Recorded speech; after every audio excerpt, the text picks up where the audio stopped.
So people think, unfortunately, that the culture that is told to us by the Quran and Sunnah, we can find something better than this. Something that is more advantageous for us and something that will give us more pleasure than this.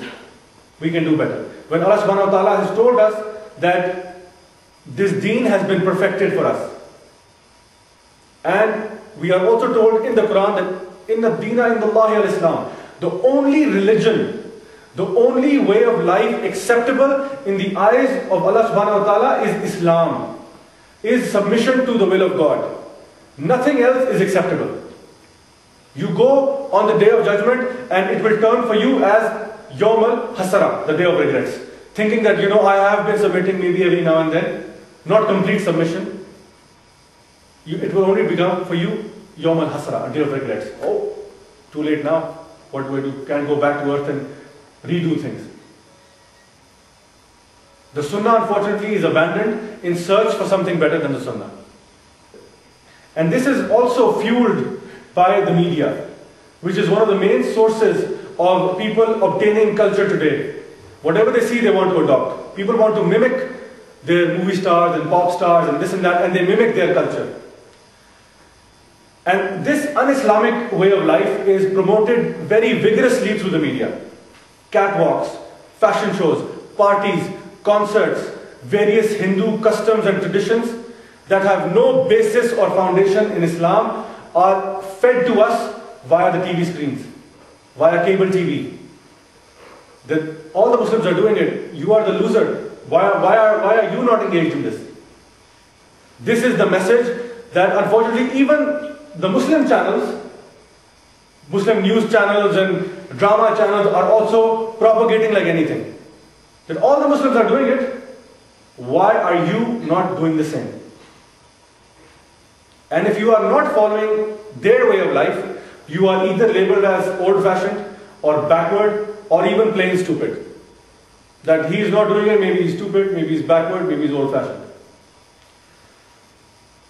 Hazrat Huzaifa bin Yaman, radhiyallahu anhu, who was one of the companions of the Holy Prophet, peace be upon him, he was once in the court of the Persians, the Persian rulers, and they were having a feast.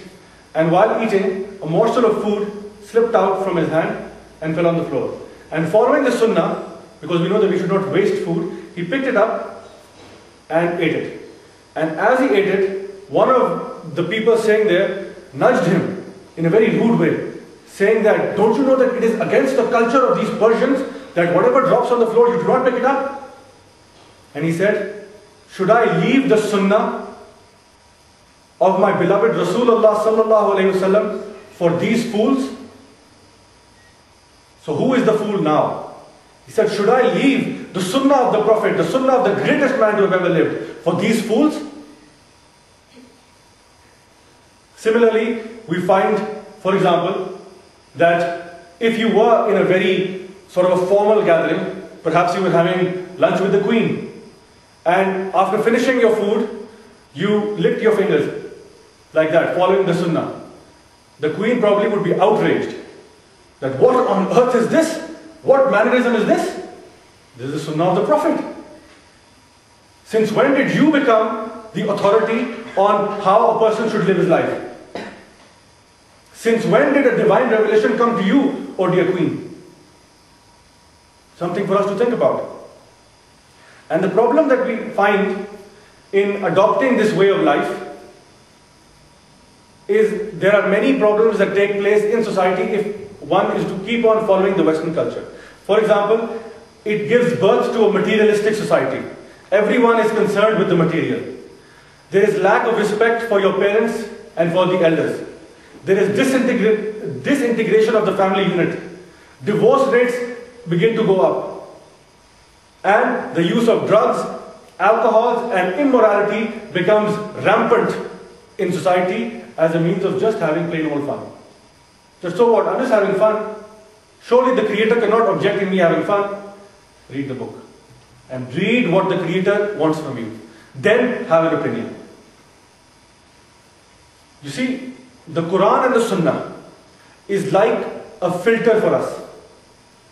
A strainer. a strainer for tea or rice or pasta. And this is the Quran and Sunnah. So whatever culture you seem to be following, this is an exercise that we must all do. Whatever culture that you are following, pass it through the strainer of the Quran and Sunnah. Whatever seeps through it is rejected.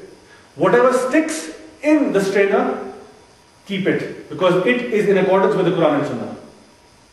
This is how you judge whether or not a cultural practice should be accepted or rejected. Some people say that, culture is culture, religion is religion. Keep the two separate. That my culture is my culture, my religion is my religion. Whereas we have just talked about it, that both are representing a way of life. And you cannot have both if they are contradicting with one another. For example, according to the Europeans, or in particular the French, it is okay for men and women to greet each other by a hug, kiss, kiss. It's a cultural practice.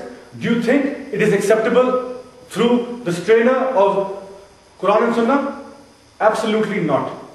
So just because this is a cultural practice does not mean that you can implement it. This is my culture, this is not my deen, this is my culture.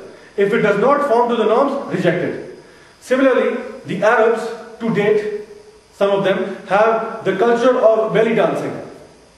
They have had this for generations now, thousands of years. It is a cultural practice. Does it stick with the Quran and Sunnah? Absolutely and certainly not.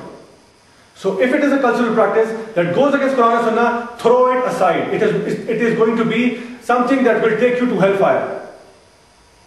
Stay away from these cultural practices that will be the cause of your regret on Yawm al-Hasra, on the Yawm al-Akhirah. So leave these cultural practices aside. Throw them away. We have no room for them. Allah subhanahu wa ta'ala mentions in the Holy Quran in Surah Al-Imran chapter 3 verse 85 that, and whoever seeks a religion other than Islam, other than submission to God, it will not be accepted from him, and in the hereafter he will be from among the losers. So your way of life is Islam. Another way of life is your culture. It is a complete way of life too. If on the day of judgment you come to Allah subhanahu wa ta'ala saying that I have been following my culture of my country to the extreme, it will be rejected. And you will be with all the losers who will be in the hellfire. May Allah save us from that. So today, unfortunately, we now also find that because of these cultural practices, we rush to do some of these cultural practices, thinking almost as if we do not do them, it would be un-Islamic. That we think we are so involved and engrossed in these cultural practices that if we don't do them, we think that we will be doing something un-Islamic. For example, we see that culture takes precedence over everything.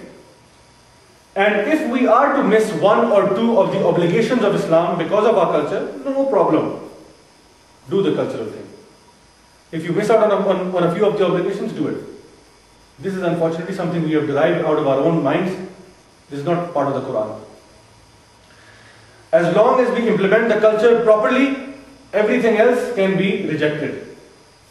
For example, during weddings, the time and the effort and the energy that is spent in the bride getting ready, that she has to dress up properly, she has to do her complete makeup, and she has to do X, Y, and Z, she has to go to the beauty parlor and all of that, glitter herself up, glamorize herself up.